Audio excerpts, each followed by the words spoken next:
My dear students, आज हम कर रहे हैं +2 का बिजनेस स्टडीज़ का chapter 3, that is business environment, importance and dimensions.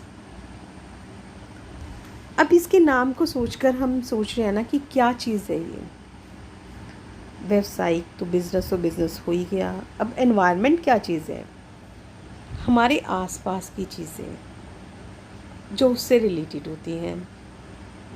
हम कहते हैं वर्किंग एनवायरनमेंट, इसके बारे में तो बात करते हैं ना।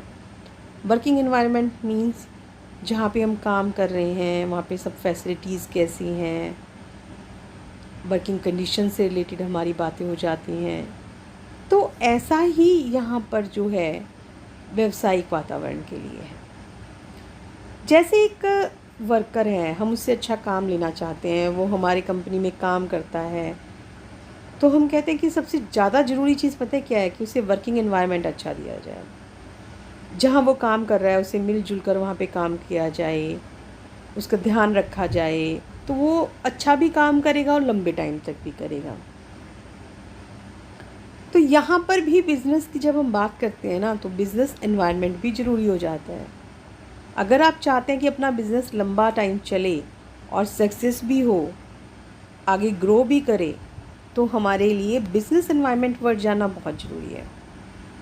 और स्टूडेंट्स ये चैप्टर बहुत इंपॉर्टेंट है, तो इसलिए इसको ध्यान से करिएगा। क्वेश्चन 101% आता ही आता है इसमें से। तो बिज़नेस एनवायरनमेंट है क्या चीज़? बिज़नेस एनवायरनमेंट है जो भी फैक्टर्स बिज़नेस को अफेक्ट करते हैं, जो तत्व बिज़नेस को अफेक्ट कर रहे हैं लेकिन जिन पर बिज़नेस का कोई कंट्रोल नहीं होता, वो क्या है? हमारा बिज़नेस एनवायरनमेंट है। कि ऐसे तत्व, ऐसे घटक जो बिज़नेस को प्रभावित करते हैं लेकिन जिन पर बिज़नेस कंट्रोल नहीं कर सकता, वो हमारे क्या हैं? व्यावसायिक वातावरण है। विशेषताएं क्या हैं इसकी? अब इसी के बेस पे हम देखें तो इसमें सारी की सारी एक्सटर्नल फोर्सेस लगी हुई हैं। एक्सटर्नल फोर्सेस मतलब जो बिज़नेस से बाहर है, ऐसी सारी शक्तियाँ लगी हुई हैं, तभी तो हमारा उन पर कंट्रोल नहीं है ना। और ये एक नहीं है बल्कि बहुत सारी फोर्सेस हैं, तो इसलिए इनकी जो प्रकृति है हम वो क्या कह रहे हैं? टोटलिटी, मीन्स कि बहुत सारी हैं। ये दो टाइप की मानते हैं हम इनको। एक होती है स्पेसिफिक, दूसरी होती है जनरल फोर्सेस। स्पेसिफिक कौन सी होती हैं? जो एक ही उद्योग होता है, एक इंडस्ट्री में, जैसे इंडस्ट्री जब एक जैसी फर्में होती हैं उनसे मिलकर इंडस्ट्री बनी होती है ना, तो एक इंडस्ट्री में जो फर्मों को अलग अलग रूप से प्रभावित करती है, जैसे कस्टमर है, किसी फर्म को कैसे, किसी को कैसे, सप्लायर्स हैं, कॉम्पिटिटिव फर्में हैं, इन्वेस्टर्स हैं, ये हर एक को अलग अलग से प्रभावित करेंगी। तो ये तो वो शक्तियाँ हो गई। और जनरल कौन सी हैं? जनरल है जो एक ही जैसी हैं और सारी फर्मों को एक जैसा प्रभाव डालती हैं। अब वो कौन से हैं? कोई भी सोशल फैक्टर हैं, कोई भी पॉलिटिकल हैं, लीगल हैं, टेक्निकल है, उनका तो सभी पे प्रभाव एक जैसा होगा ना। अगर फर्में हैं तो फर्में पे देखो, कस्टमर तो किसी के पास कम, किसी के पास ज़्यादा, किसी के पास टेक्निक कम यूज़ कर रहा है, कोई ज़्यादा यूज़ कर रहा है, ये तो अलग अलग हो गया। लेकिन सरकार जब नियम बना रही है वो तो सभी पे एक जैसा होगा। कोई पॉलिटिकल पार्टी चेंज हुई और उस करके आपकी पॉलिसीज़ चेंज हो गई, तो वो क्या है? वो सभी फर्मों पे एक जैसा प्रभाव डाल रही है। तो यहाँ पे दो टाइप की हमारी शक्तियाँ हो जाती हैं। और तीसरी बात यहाँ पे क्या आती है कि ये इंटर रिलेटेड है, आपस में एक दूसरे से संबंधित हैं। कि ये नहीं हम कह सकते अलग होगी। जैसे कोई गवर्नमेंट आई, वो कहता है कि आयात निर्यात नीति परिवर्तन हो गई, तो भाई अब वो आएगा तो राजनीतिक चेंज भी होगा और दूसरा चेंज भी हो जाएगा। तो मतलब एक फैक्टर के चेंज होने से दूसरा फैक्टर ऑटोमेटिकली चेंज हो जाता है।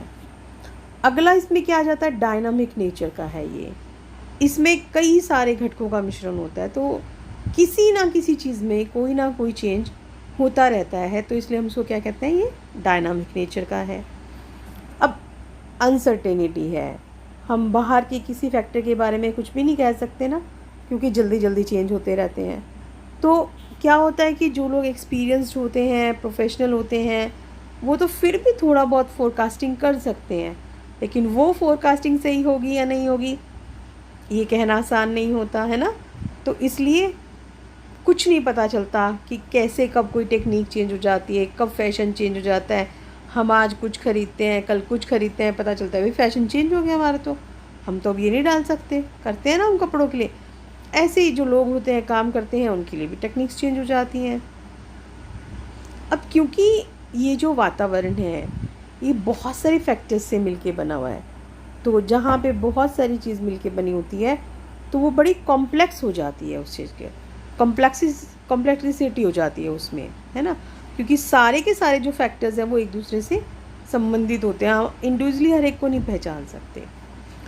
और रही बात इसमें, क्योंकि जो एक जैसे फैक्टर्स भी हैं बेशक, लेकिन सब बिज़नेस का वातावरण हर एक देश के हिसाब से अलग अलग होता है, क्योंकि सभी जगह अलग अलग नीतियाँ, अलग अलग परिस्थितियाँ होती हैं, तो वहाँ का वातावरण भी क्या हो जाता है, अलग अलग हो जाता है।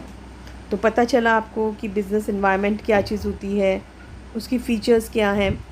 अब बात करते हैं इसकी इम्पोर्टेंस की। इम्पोर्टेंस क्या है, अब क्यों जानना चाहते हैं हम। देखिए इसका फ़ायदा होता है, ये सबसे पहला फ़ायदा है फर्स्ट मूवर एडवांटेज। जब आप बिज़नेस एनवायरनमेंट को करते हो ना अच्छे से स्टडी, तो आपको पता चल जाता है कि आपको कौन कौन सी अपॉर्चुनिटीज़ मिल सकती हैं, कौन सा अवसर मिल सकता है। अब आप देखिए, आप पढ़ाई कर रहे हो, आप पढ़ाई कौन सी करते हो, आप पढ़ाई वो करते हो जिसमें आपका अच्छा कैरियर बन सके, जिसमें आप कल को कुछ इंडिपेंडेंट हो सके, ज़्यादा पैसा कमा सकें, यही बनते हो ना।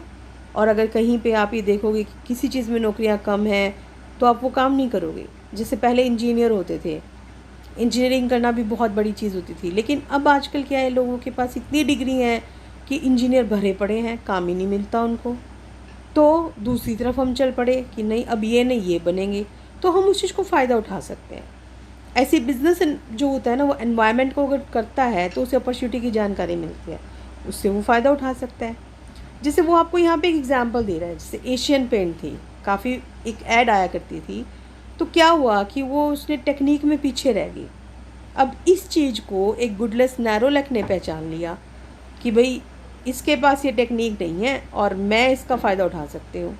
तो उसने क्या किया, एक फ़ॉरेन कंपनी थी कंसाई पेंट्स, उसने उसके साथ समझौता कर लिया, दोनों कंपनीज मिल गई। केपी जो थी ना, कंसाई पेंट्स, उसने क्या किया, एक सीडी टेक्निक उपलब्ध करवाई। अब सीडी टेक्निक से उसके पास पेंट वाली बहुत अच्छी वो आ गई, तो उसने क्या किया, मारुति उद्योग जो है, मारुति से अपना सारा का सारा टाई अप कर लिया, और जितने भी पेंट करने थे अब वो काम गुडलेक नैरोलैक ने ले लिया। तो उससे उसको क्या फ़ायदा हो गया, उसका बिज़नेस बढ़ गया, और नई टेक्निक यूज़ की उसने, तो उसको बहुत सारे प्रॉफिट्स हो गए। हुआ ना बिज़नेस एनवायरनमेंट का फ़ायदा। अब जैसे ही अपॉर्चुनिटीज़ का बताती है ना, ऐसे ही वार्निंग्स भी देती है। अब वार्निंग्स कैसे दे रहे हैं वो, अब आपको बता देते हैं कि भाई अगर आप टाइम एंड अगेन उसको स्टडी करते जाते हो फिर पता चल जाता है। इसी के लिए जैसे अभी एक एग्जांपल दे रहा है यहाँ पे, कि जैसे देखा कि वो टाइम एंड अगेन चेक कर रहे थे कि कस्टमर्स कितने सेटिस्फाई हैं कैसे नहीं है, तो देखा कि ना एक टाइम ऐसा था कि कारों को, जो कार थी वो बड़ी कम सप्लाई हो रही थी, लोग डिससेटिस्फाई हो रहे थे। मारुति ने देख लिया ये चीज़, मारुति ने टाइम पे भांप ली, तो उसने क्या किया कि दूसरी कंपनियां कुछ कर पाती उससे पहले उसने अपनी कारों की सप्लाई बहुत ज़्यादा बढ़ा दी। अब कारों की सप्लाई बढ़ गई तो दूसरी कंपनियां नहीं आ पाई, तो उसका भी वो फ़ायदा हो गया। तो वहाँ पे उसने एक वार्निंग सिग्नल को ले लिया। तीसरा फ़ायदा अब उसका क्या है यहाँ पे, टैपिंग यूज़फुल रिसोर्सेज। अपना जो कोई भी बिज़नेस करता है उसे मैन, मशीन, मटीरियल, मनी, बहुत सारी चीज़ों की ज़रूरत होती है। वो कहाँ से मिलता है उसको, वातावरण से। तो यहाँ से उसने वातावरण से ही चीज़ें लेनी है और उसने एनवायरनमेंट को ही देनी है। तो वो यहाँ से देख सकता है भी एनवायरनमेंट क्या चीज़ चाहता है और मैं उसे क्या उपलब्ध कराऊँ और मैं उनसे क्या संसाधन ले सकता हूँ। तो ये चीज़ देखनी पड़ती है। फिर ये आपको उसमें भी फ़ायदा करता है, कोपिंग विथ रैपिड चेंजेस। अब टाइम एंड अगेन फैशन में, टेक्नोलॉजी में बहुत तेज़ी से चेंजेस हो रहे हैं। अगर हम ये कहें ना, व्यवसाय जो कोई भी बिजनेस है उस पर चेंजेस का इतना इफेक्ट नहीं पड़ेगा जितना कि चेंज होने की स्पीड से। अगर कोई बहुत ज़्यादा चेंजेस फटाफट से हो रहे हैं, आप माल लेकर आए, इतने में तो कुछ और चेंज हो गया, आपका तो माल ही नहीं बिका था, आपको हो गया नुकसान। लेकिन हाँ, टाइम के साथ साल, 6 महीने, साल, 2 साल में चेंज हो रहा है, तो इतने तक आप माल निकाल लोगे, आपको पता है कि इसकी ये गति चल रही है, तो आप उसके साथ साथ अपने आप को कन्वर्ट कर सकते हो। तो इसी तरीके से आप जो है वो प्लानिंग भी कर सकते हो। अब जैसे आईटीसी होटल्स थे, उन्होंने क्या किया, बिज़नेस एनवायरनमेंट की स्टडी करते थे, तो उन्होंने देखा कि इंडिया वाले जो हैं वहाँ पे टूरिज़्म को बहुत फ़ायदा दे सकते हैं। टूरिज़्म जो है वो एक बड़ी इंडस्ट्री है, और जो इंडियंस हैं मतलब उनकी इसमें रुचि है बहुत। वो चाहते हैं कि बाहर की कंपनी आए, विदेशी जो फॉरेन करेंसी है वो मिले। तो या आईटीसी होटल ने क्या किया, अपना यहाँ पे होटल्स वगैरह बना लिए, तो वो अगर कोई भी बनाता तो उसको कर सकता था। और इसको उसने फिर क्या फ़ायदा देता है, इम्प्रूवमेंट इन परफॉर्मेंस। अब यहाँ पे उसकी परफॉर्मेंस की भी अहम भूमिका होती है। अब जो बिज़नेस अगर हमारे इस पे नज़र रखेंगे एनवायरनमेंट में, तो वो क्या करेंगे, वो लंबे टाइम तक जीवित रह सकते हैं, मतलब लंबे टाइम तक अपना बिज़नेस चला सकते हैं, क्योंकि उन्हें टाइम एंड अगेन अपॉर्चुनिटीज़ का भी पता है, उन्हें वार्निंग्स का भी पता है, उन्हें ये भी पता है कि भाई माल चाहता क्या है, वातावरण वो हमें दे क्या सकता है। तो जब ये सारी चीज़ें हमें पता होती है तो हम अपनी परफॉर्मेंस भी अच्छी कर सकते हैं। आज हम पढ़ेंगे इसमें कंपोनेंट्स ऑफ बिजनेस एनवायरनमेंट। उसको स्टार्ट करने से पहले मैं आपको ये दोबारा से थोड़ा सा मीनिंग याद दिलाना चाहूँगी आपको। क्या था वो मीनिंग, ध्यान है? क्या होता है बिजनेस एनवायरनमेंट? क्योंकि जब हम किसी चीज़ की आगे वाली फर्दर चीज़ें करते हैं तो एटलीस्ट हमें उसका पहले मतलब तो पता होना चाहिए ना। तो यहाँ पे उसका क्या मतलब है। अब कंपोनेंट्स हैं बिजनेस एनवायरनमेंट के, तो बिजनेस एनवायरनमेंट क्या चीज़ है हमारी? बिजनेस एनवायरनमेंट है ऐसे फैक्टर्स जो बिजनेस को अफेक्ट तो करते हैं लेकिन उन पर बिजनेस का कंट्रोल नहीं होता।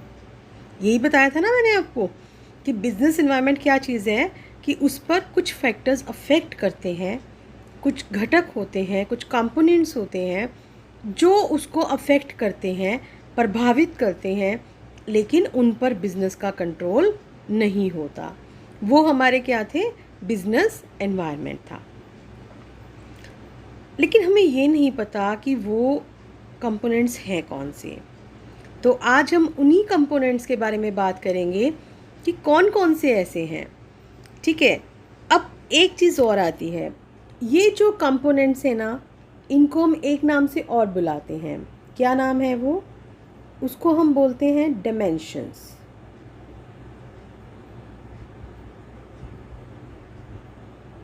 ठीक है, ये हमारा हो गया डिमेंशंस। इसको हम डिमेंशंस भी कह सकते हैं, कंपोनेंट्स भी कह सकते हैं। एक चीज़ के बहुत सारे नाम होते हैं और अक्सर स्टूडेंट्स के साथ पेपर में यही प्रॉब्लम हो जाती है कि बोर्ड एग्ज़ाम में आपको कुछ और नाम दे दिया जाता है। आपको चीज़ भी आती है, क्वेश्चन भी आता है आपको, लेकिन आपको नाम नहीं पता होने के कारण आप उसको अटैम्प्ट नहीं कर पाते, और घर आके जब हम देखते हैं तो हमें बहुत दुख होता है। तो अब हमने इस साल ऐसा कोई काम नहीं करना जिससे हमें दुख हो। ठीक है, और ये बात तो आप फ्यूचर के लिए भी ध्यान में रखिएगा। कल को आप कॉलेज में चले जाओगे तो भी आपको ध्यान रखना है कि अगर किसी नाम के बहुत सारे, किसी चीज़ के बहुत सारे नाम हैं, तो वो सारे नाम आपको पता होने चाहिए, स्पेशली क्योंकि कहीं से भी क्वेश्चन में कुछ भी आ सकता है। तो चलिए, हम बात कर रहे थे कंपोनेंट्स ऑफ बिजनेस एनवायरनमेंट। यहाँ पे बिजनेस एनवायरनमेंट के अब दो कंपोनेंट्स आते हैं। कौन कौन से हैं? इंटरनल एनवायरनमेंट और सेकंड है एक्सटर्नल एनवायरनमेंट। अब जैसा कि आपको पता चल रहा है कि जो इंटरनल एनवायरनमेंट है, लग रहा है ना देखने से आंतरिक, अंदर से, तो किसके अंदर से? बिजनेस के अंदर से।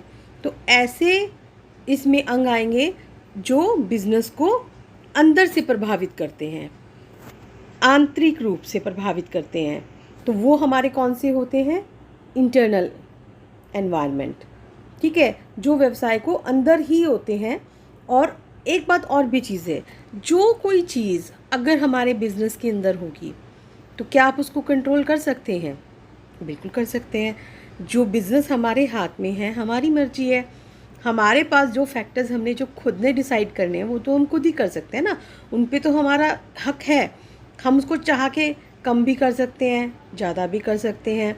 अब जैसे फॉर एग्ज़ाम्पल क्या है, जैसे पहला है ऑब्जेक्टिव्स ऑफ बिजनेस। अब बिजनेस के उद्देश्य हैं, क्या इन पे आपका नियंत्रण नहीं है, कंट्रोल नहीं है आपका, है ना? ये तो आपने डिसाइड करना है कि आपका बिजनेस कितना बड़ा है, कितना नहीं है, क्या आप उसको अचीव करेंगे, कितना आप उसको अचीव कर सकते हैं, आपको उसके क्या ऑब्जेक्टिव्स रखने चाहिए, ये आप डिसाइड करेंगे। तो आप उसके अकॉर्डिंग अपने कर सकते हैं।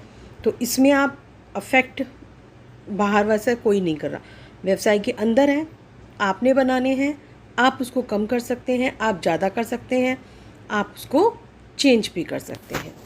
इसी तरह से पॉलिसीज़ ऑफ बिजनेस आ जाता है। आपने ऑब्जेक्टिव डिसाइड कर लिए, पॉलिसीज़ क्या हैं, उनको काम करने का तरीका, एक किस्म से नीतियाँ बना लेते हैं हम, है ना?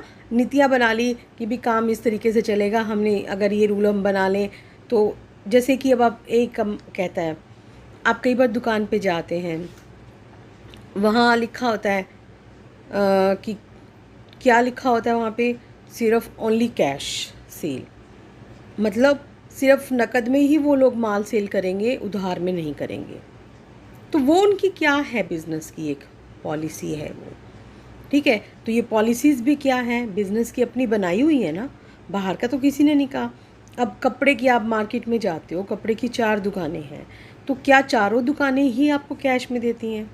नहीं, हर दुकान की अपनी मर्जी है। कोई कैश में देता है, कोई उधार में देता है, कोई कैश में और उधार में दोनों में देता है। हर एक की अपनी अपनी मर्जी होती है इसमें, ठीक है? तीसरी फिर कौन सी आ गई, प्रोडक्शन कैपेसिटी। प्रोडक्शन कैपेसिटी भी आपके ऊपर डिपेंड करता है। आपको देखना है आपके पास कितनी कैपिटल है, आप कितना प्रोडक्शन कर सकते हैं, आपको मार्केट में भी सेल करना है उसको, तो आप अपने हिसाब से देखोगे, इस पर आपका कंट्रोल है, ठीक है? लेकिन बिज़नेस तो एक मेन चीज़ क्या है, बिज़नेस को ही प्रभावित कर रही है, नहीं कर रही है? डेफिनेटली बिज़नेस को प्रभावित कर रही है, क्योंकि इन्हीं चीज़ों से तो बिज़नेस चल रहा है ना? कि कितना बड़ा है, कितना छोटा है, ये सारी चीज़ें तो हमें यही बताएंगी। फिर अगला हमारा कौन सा आ जाता है, प्रोडक्शन मेथड। प्रोडक्शन मेथड काम करने का तरीका जो उत्पादन का है। अब आप कोई चीज़ बना रहे हो, किस टाइप की आप मशीनरी उसमें यूज़ कर रहे हो, आप हाथ से बनवा रहे हो, तो देखना पड़ता है। ये भी आपकी अपनी मर्जी है कि आप, जैसे कुछ काम होता है कि मशीनों से हो जाता है, कुछ काम लोग क्या करते हैं, वर्कर्स से करवाते हैं। अब जैसे फॉर एग्ज़ाम्पल आप फर्नीचर को ले लो, फर्नीचर बनाने वाला है, एक तो ऐसा है कि जिसके पास जो अपने वर्कर लगाएगा, अपने वो आरे से या जैसे भी है उनके पास उससे काटेंगे। दूसरा लकड़ी ऐसा भी हो सकता है कि आप, मशीनें आ गई हैं, आप उसमें लकड़ी को डालो, डिसाइड कर दो भाई यहाँ तक कटनी चाहिए, वो 1 मिनट लगाएगी। और जबकि एक इंसान अगर उसको खुद काटेगा, उसको खुद शार्प करेगा, तो उसमें काफ़ी टाइम लगेगा। तो it depends on you only कि आप कौन सा मेथड यूज़ कर रहे हो, है ना? ये अफेक्ट भी कर रहा है लेकिन डिसाइड भी आप कर रहे हो, तो इट मीन्स ये आपके कंट्रोल में है। Likewise management information system, management को किस तरीके की आप सूचना प्रणाली में आप क्या यूज़ करते हो, ये चीज़ देखते हैं। पार्टिसिपेशन इन मैनेजमेंट, यहाँ पे अब आप क्या देख रहे हो कि प्रबंध में आपकी कितनी भागीदारी आप लगवा रहे हो। एक होता है वर्कर्स पार्टिसिपेशन इन मैनेजमेंट, एक तो आपने मैनेजमेंट में अपॉइंट कर दिए बंदे, वो जो करेंगे ठीक है, लेकिन वर्कर्स भी हमारे एक कंपनी का, एक बिज़नेस का बहुत बड़ा हिस्सा होता है। और कहते हैं कि अगर आप उनको अच्छा देते हो ना, आप उनको अच्छा समझते हो, उनको अपना एक रिकॉग्नाइज़ करते हो, तो वो लोग काम अच्छे से करते हैं, उन्हें भी मैनेजमेंट में हिस्सा देते हो भी, अगर वो भी अपना बता सकते हैं। ज़रूरी नहीं होता कि जो लोग लोअर लेवल पे काम कर रहे हैं तो उनके पास दिमाग नहीं है, दिमाग है। कई बार इंसान की परिस्थितियाँ ऐसी हो जाती है। अब देखो कि हर एक का अपना अपना दिमाग होता है। आप क्लास में पढ़ते हो, क्लास में टीचर एक सब्जेक्ट को एक पढ़ाने वाला है, लेकिन नंबर सबके फिर भी वेरी, क्यों? बुक भी आप एक फॉलो कर रहे हो, टीचर भी एक है, टाइमिंग्स भी दे रहे हो, तो रिज़ल्ट डिफरेंट क्यों? वो आपके ऊपर है, आप उसको कैसे कैसे कैच कर रहे हो। हर एक का अपना दिमाग है, अपना उसमें लापरवाही है, कोई ध्यान से पढ़ रहा है, हर चीज़ होती है। इसी तरह से है composition of board of directors, कैसे कैसे आपने बोर्ड ऑफ डायरेक्टर्स बनाने हैं। मैनेजमेंट का एटीट्यूड कैसा है? एटीट्यूड का मतलब यहाँ पे क्या चीज़ से है कि वो रिस्की नेचर का है या नहीं है। कुछ लोग होते हैं कि रिस्क उठा लेते हैं, कुछ नहीं उठाते हैं। तो बिज़नेस में तो देखो एक चीज़ लेनी पड़ती है कि अगर आपके पास प्रॉफिट्स आप ज़्यादा लेना चाहते हो तो you should have to risky nature, आपको रिस्क उठाना ही पड़ेगा, है ना, नहीं तो आप नहीं कर पाओगे। अब आपको ये लगता है कि आप एक फोरकास्टिंग करते हैं, फोरकास्टिंग में हमें लगता है कि इस चीज़ की डिमांड बढ़ने वाली है, तो हम पहले से अपना वो माल उस हिसाब से तैयार कर लेते हैं। तो वहाँ पे आपको रिस्क उठाना पड़ेगा कि आपने अपनी फोरकास्टिंग के बेस पे वो माल रेडी कर लिया। कल को हो सकता है कि उतनी डिमांड ना निकले, हो सकता है कि आपका माल ना बिके, है ना। तो यहाँ पे अब क्या है, अब इसमें दो लोग थे, एक ए था, एक बी था। ए कहता है भाई मैं तो 10,000 यूनिट बनाऊंगा और अच्छा काम निकलने के चांसेस हैं। बी कहता है नहीं भाई, ना बिके तो मैं क्या करूँगा, मेरा तो सारा पैसा डूब जाएगा। करता करता बेचारा 2,000 यूनिट ही बनाता है उसकी, ठीक है। अब उसने 2,000 यूनिट बना ली, कल को मार्केट में डिमांड तो बहुत अच्छी निकल गई। तो अब डिमांड अच्छी निकल गई तो इसने 10,000 यूनिट बनाई थी, इसने 2,000 यूनिट बनाई है, किसको ज़्यादा फ़ायदा होगा? ए को, है ना। और बी को यहाँ पे कम होगा, क्यों? क्योंकि ए ने तो रिस्क उठाया था। हाँ, कल को ऐसा भी हो सकता था मार्केट में ना भी डिमांड निकलती तो हो सकता है फिर लॉस भी ए को ज़्यादा उठाना पड़ता। तो ये तो आपके ऊपर डिपेंड करता है कि आप कैसा उठाते हैं। ऑर्गेनाइजेशनल स्ट्रक्चर, अब ऑर्गेनाइजेशन स्ट्रक्चर में भी कौन किसके अंडर होगा, कितने डिपार्टमेंट्स बनेंगे, ये सब भी आपके ऊपर वैरी करता है ना। तो ये सारे के सारे जो फैक्टर्स हैं हमारे, कि जैसे एक और बच गया फीचर्स ऑफ ह्यूमन रिसोर्स। अब ह्यूमन रिसोर्स कौन है? इंसान, जिसको आपने काम पे लगा रखा है, वो भी तो एक संसाधन ही है ना। अब अगर आपके पास लेबर नहीं है काम करने के लिए तो आप काम कैसे करोगे? चलिए अब इसी का एक एग्जांपल मैं आपको दे रही हूँ करंट से रिलेटेड उठा के। कोविड का चल रहा है, कोरोना चल रहा है, 2 महीने से लेबर खाली बैठी हुई थी। वो लोग बेचारे जहाँ थे वहीं थे, काम कुछ चल नहीं रहा था, उनको खाने पीने की दिक्कतें थी। और ज़्यादातर जो लेबर थी वो कहाँ से आ रही थी? एमपी से, बिहार से, यहाँ से आ रही थी। अब हर कोई सोचता है कि जब मुसीबत का टाइम है तो हम वापस चले जाएं। वो लोग वापस चले गए। भाई पता नहीं कब लॉकडाउन खुलेगा, कब क्या होगा। हर इंसान को अपनी जान तो प्यारी है और होनी भी चाहिए, अपनी हेल्थ का ध्यान रखना भी चाहिए, है ना। तो अब गवर्नमेंट ने क्या कर दिया कि चलो थोड़ी सी आप फैक्ट्रीज़ वगैरह खोल लो। अब गुड़गांवा, दिल्ली, फरीदाबाद ये एक बड़े हब हैं बिज़नेस के, जहाँ पे बहुत सारी फैक्ट्रीज़ हैं। जितनी ज़्यादा फैक्ट्रीज़ होंगी उतनी ज़्यादा लेबर की ज़रूरत होगी। अब फैक्ट्रीज़ तो खोल ली लेकिन लेबर ही नहीं है, कहाँ से काम करें? तो अब फैक्ट्री वालों ने कहा कि हमारे पास तो लेबर ही नहीं है, क्योंकि वो तो चले गए। अब आपके पास कितनी भी बड़ी फैक्ट्री क्यों ना हो, तो जब आपके पास पैसा है, आपके पास माल है, लेकिन उसको बनाने वाला ही नहीं कोई है, तो काम कैसे करोगे? नहीं कर सकते ना।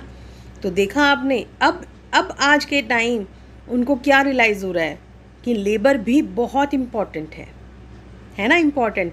तो लेबर भी बहुत इम्पॉर्टेंट है। अगर वो उनको रखते, उनको संभाल के, और मतलब उनको एक दिक्कतें ना होने देते फैक्ट्री वाले भी, तो वो लोग ना जाते। अब उन्होंने उनको नहीं संभाला तो वो चले गए। अब तो ये चीज़ हो जाती है कि मानव संसाधन भी एक इम्पॉर्टेंट रिसोर्स है आपका बिजनेस चलाने में।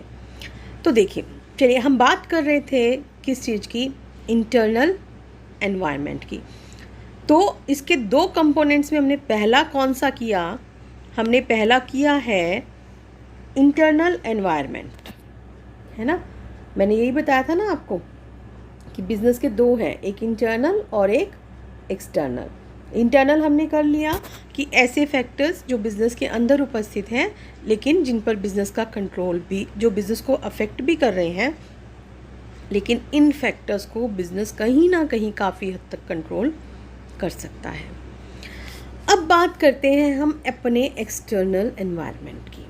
एक्सटर्नल एनवायरनमेंट कौन सा है? जब आंतरिक वाला अंदर था तो बाहरी वाला कहाँ है? बाहर, जो बाहर के हैं। So simple. लेकिन जो बाहर के हैं उसको भी यहाँ पे दो भागों में बांटा गया है। कौन कौन से हैं वो दो? एक है माइक्रो, एक है मैक्रो। माइक्रो मैक्रो इकोनॉमिक्स के वर्ड्स आ गए हैं ना, तो डरने की कोई बात नहीं है। माइक्रो का मतलब क्या है? सूक्ष्म वातावरण, जिसे हम हिंदी में कहते हैं। ऐसे फैक्टर्स जो बिज़नेस को अफेक्ट कर रहे हैं, जो बिज़नेस के बाहर भी हैं, देखो अफेक्ट भी कर रहे हैं, बाहर भी हैं, लेकिन कहीं ना कहीं उनका बिज़नेस से फिर भी कहीं ना कहीं क्लोज रिलेशन है। वो जैसे एक होती है इंडस्ट्री होती है, एक होती है फर्म। अब आप जानते हो इन दोनों में डिफरेंस क्या होता है? फर्म कोई भी एक इंडिविजुअल बिजनेस जो काम कर रहा है, और इंडस्ट्री उसमें बहुत सारी फर्में जो एक जैसा काम कर रही हैं। अब जैसे मान लो कि एक्स एक फर्म है जो कपड़े का बिज़नेस करती है, वाई भी एक फर्म है जो कपड़े का बिज़नेस करती है, जेड भी एक फर्म है जो कपड़े का बिज़नेस करती है ना। लेकिन यहाँ पे इंडस्ट्री क्या है? अगर X plus Y plus Z, मतलब इन तीनों को अगर हम मिला दें तो इकट्ठी फर्में मिलकर एक क्या बना रही हैं? एक, वो क्या बन गया? हमारा उद्योग। लेकिन अब यहाँ पे क्या है? अगर ये क्लोथ का करती, ये भी क्लोथ का करती, लेकिन ये फर्नीचर का कर रही है, तो फिर जेड को हम इंक्लूड नहीं करेंगे। फिर हम किस किस को लेंगे? एक्स और वाई। मतलब एक जैसा व्यापार करने वाली फर्में अगर हैं तो वो हमारा उद्योग कहलाता है कि कपड़ा उद्योग में ये फर्में काम कर रही हैं। ठीक है। और इंडिविजुअली जो कोई पर्सन काम करता है, X Y Z whatever, वो हमारी क्या कहलाती है? फर्म कहलाती है। ठीक है। तो अब हम इन्हीं से रिलेटेड चलते हैं, इनके पॉइंट्स की तरफ साथ साथ करेंगे। तो पहली बात तो ये हो गई कि कौन से हैं एक्सटर्नल एनवायरनमेंट। दोबारा से मैं आपको बता रही हूँ, जो बिज़नेस को अफेक्ट भी कर रहे हैं, जो बिज़नेस को अफेक्ट करते हैं, बिज़नेस के बाहर ही होते हैं, लेकिन उन पर बिज़नेस का कोई कंट्रोल नहीं होता है। ठीक है, आपका कोई कंट्रोल नहीं है उस पर। और इसके लिए हमारे यहाँ पे दो आ गए हैं। पहली बात हम कर रहे हैं अब सूक्ष्म वातावरण की, माइक्रो एनवायरनमेंट की। अब इसमें अलग से चीज़ क्या है? बाहरी हैं, बाहर से हैं, लेकिन व्यवसाय के साथ इनका क्लोज रिलेशन है। और ये जो फैक्टर्स हैं ना, ये हर एक बिज़नेस को अलग अलग ढंग से प्रभावित करते हैं। अब अलग अलग ढंग से और इकट्ठे ढंग से क्या चीज़ है? चलिए, जब वन बाय वन हम इनको उठाएंगे ना तो पता चलेगा आपको। ठीक है। तो सबसे पहली बात हमारी कौन सी आ जाती है? कस्टमर्स की। अब कस्टमर्स हैं, अब क्या जैसा एक कपड़े का व्यापार है, क्या सभी फर्मों के कस्टमर्स एक होते हैं? नहीं, किसी का कोई है, किसी का कोई है, अलग अलग होते हैं, है ना, होते हैं ना। अब जैसे कपड़े का आप बिज़नेस करते हैं या आप गेहूं का बिज़नेस करते हैं। अब आप मान लो कि गेहूं का बिज़नेस कर रहे हो। गेहूं का बिज़नेस, एक तो इंसान ऐसा है जो माल सरकार को देता है, गवर्नमेंट ले देती है उससे। एक ऐसा है कि जो और लोगों को देता है, जनता को दे देता है, भाई जिसको कंज्यूम करनी है आके ले जाओ। कई तरीके के हो गए। एक दूसरी फर्मों को देता है, जैसे कि वो मिलों को दे देगा कि भाई तुम अनाज ले लो अपना, और जो तुमने इसका करना हो वो कर लो। एक आगे किसी को ट्रेडिंग करने के लिए दे देता है कि उसने उससे माल लिया, और उसने, जैसे कि कोई एक ए फर्म थी, अब ए के पास क्या है? चावल है, धान है। अब ए के पास ऑप्शन क्या है? या तो ये दे रहा है गवर्नमेंट को, ठीक है। या फिर ये दे रहा है कोई भी हाउस होल्ड को, मतलब जो भी हमारा कंज्यूमर है ना। या फिर ये दे रहा है किसी मिल को कि भाई तुम निकाल लो। या फिर चौथा क्या है, वो एक फर्म को ही दे देता है। बी एक फर्म है, वो इससे माल लेगा और आगे बेच देगा, ठीक है। वो ऐसा भी कर सकता है। अब देखो, जो कईयों को माल देता है कोई दिक्कत नहीं है ना ये। और अगर आप एक को ही माल दे रहे हो, मान लो आप सिर्फ सरकार को दे रहे थे, अब आपकी यहाँ पे बिगड़ गई, अब आप क्या करोगे, आपकी तो माल की सप्लाई बंद हो जाएगी, है ना। हो गया ना दिक्कत। तो कस्टमर थे ये, तो कस्टमर के लिए प्रॉब्लम हो गई। अब ये यहाँ पे मिल को देता था, एक ही मिल को माल देता था, मिल वाले ने लेना बंद कर दिया, तो ये क्या कहाँ जाएगा बेचारा, ये तो कुछ ही नहीं कर सकता, इसका तो बिज़नेस ही ठप हो गया। तो वो क्या हो गया, हमारा गलत हो गया ना ये चीज़ तो हमारी। तो हमें ये चीज़ देखनी पड़ती है, जो कस्टमर है आप एक ना रखें, कई रखें। तो कस्टमर हर एक यूनिट को अलग अलग, मतलब हर एक बिज़नेस के अपने अलग अलग हैं, उनके रूल्स अलग हैं, तो वो अलग अलग ढंग से उसको प्रभावित करते हैं। अब इसी तरह से देखो कि सप्लायर्स आ जाते हैं। सप्लायर्स का भी क्या है, अब आप एक ही जगह से ले रहे हो माल, है ना। अब एक कंपनी थी, अब उसने क्या कहा, उसने देखा मार्केट में 3 लोग थे, XYZ। अब एक दूसरा भी था B। अब A तो लेता है सिर्फ और सिर्फ Y से, लेकिन B कहता है नहीं, मैं तो कुछ X से लूँगा, कुछ Y से लूँगा, कुछ Z से लूँगा, वो तीनों से ले रहा है। अब क्या हुआ कि जो Y है, Y का काम बंद हो गया, उसकी परिस्थितियाँ ऐसी रही कि उसने काम बंद कर दिया। उसका काम बंद हुआ तो A तो गया काम से, कहाँ से लाएगा वो माल, एकदम से दिक्कत हो गई ना उसको तो, है ना। तो अब वो क्या करेगा, B को क्या दिक्कत है, B को कोई प्रॉब्लम ही नहीं है, क्योंकि B का तो Y तो गया है, X से भी ले सकता है और Z से भी ले सकता है वो तो, है ना। तो यहाँ पे एक ऐसा होता है कि जो आपके सप्लायर्स हैं वो भी बहुत सारे होने चाहिए। तो ये भी अफेक्ट कर रहे हैं ना, अलग अलग बिजनेस को अलग अलग करेंगे, ये इकट्ठा नहीं कर रहे ना एक जैसे। ऐसे ही हमारे क्या होते हैं, कॉम्पिटिटर्स होते हैं। जैसे कॉम्पिटिटर्स क्या करते हैं, नए नए प्रोडक्ट ले आते हैं, कोई सेल प्रमोशन कर देता है, कोई कहता है ये चीज़ आप लो, इसके साथ आपको ये फ्री मिलेगा, ये चीज़ लो आप, उसके साथ ये फ्री मिलेगा, होता है ना। तो आप कौन सी चीज़ लाइक करते हैं, हम कहते हैं कि ठीक है, हमें 2 चीज़ों का रेट था, अब मान लो कि आपको एक सोप मिल रही है, एक आपके पास X सोप है, एक Y सोप है। X सोप का रेट जो है वो 10 रुपये है, इस 10 रुपये के साथ वो 2 रुपये का पेन आपको फ्री दे रहा है। दोनों ही अच्छी लग रही हैं, तो आप क्या सोचोगे, आप अब तक ये वाली लेते थे, लेकिन आप सोचोगे भी कोई बात नहीं, ये वाली भी ट्राई कर लेते हैं, अच्छी लगेगी तो इसके साथ पेन भी तो आ रहा है फ्री में। मतलब 10 रुपये दोगे तो आपको 12 रुपये का माल मिल रहा है यहाँ पे, और यहाँ 10 का ही मिल रहा है। तो ये भी अलग अलग होती है। आपके पास हैं, बिज़नेस को क्लोजली हैं, लेकिन आप उनको कंट्रोल नहीं कर सकते। ऐसे ही पब्लिक होती है। पब्लिक में अब आप क्या कर सकते हो, पब्लिक में आ गया जैसे कि जो भी आपकी कोई स्थानीय जनता है, मीडिया है, वो है। अब क्या है, अब पब्लिक कहती है कि भाई नहीं, कोई काम ऐसा है जिसमें आपका बहुत लाउडली वो काम होता है, मशीनों का बहुत शोर आता है, तो लोग ऐसे कहते हैं कि नहीं, हमारे आप रेजिडेंशियल एरिया में आपने लगा लिया, ये यहाँ नहीं करना, वो बंद करवा देते हैं। दूसरी तरफ अगर आपकी है मीडिया है, अब मीडिया किसी भी चीज़ को बढ़ा भी सकती है और घटा भी सकती है। जब आपके ऊपर सारी देर ये रहेगा कि भाई हाँ, हमारी ये चीज़ अच्छी है, ये चीज़ अच्छी है, 10 लोग उस चीज़ को कह रहे हैं, तो नो डाउट आपके मन में भी कहीं ना कहीं हो जाएगा ये चीज़ अच्छी है। होता है ना, हम जो सुनते हैं, जो हम देखते हैं, हम वही करते हैं, तो उससे उसका बहुत इफ़ेक्ट पड़ जाता है। ऐसे ही होते हैं मार्केट इंटरमीडिएटरीज। अब ये क्या चीज़ें हैं, इसमें भी वही चीज़ें आ जाती हैं कि बहुत डिपेंड करता है जो माल बना रहा है, जो माल जिसको बेचा जा रहा है, उसके बीच में एजेंट होना।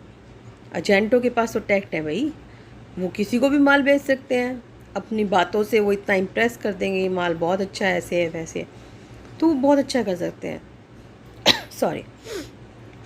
तो यहाँ पे अगर आपके पास एजेंट नहीं है तो आपका काम नहीं चलेगा, दिक्कत हो जाएगी, है ना। तो ये भी समझने वाली बात हो जाती है। तो ये कौन से थे ऐसे तत्व थे जो एक्सटर्नल एनवायरनमेंट में थे, लेकिन जो कौन से थे, माइक्रो। अपने नेक्स्ट उसमें करेंगे। तो आज के लिए इतना है।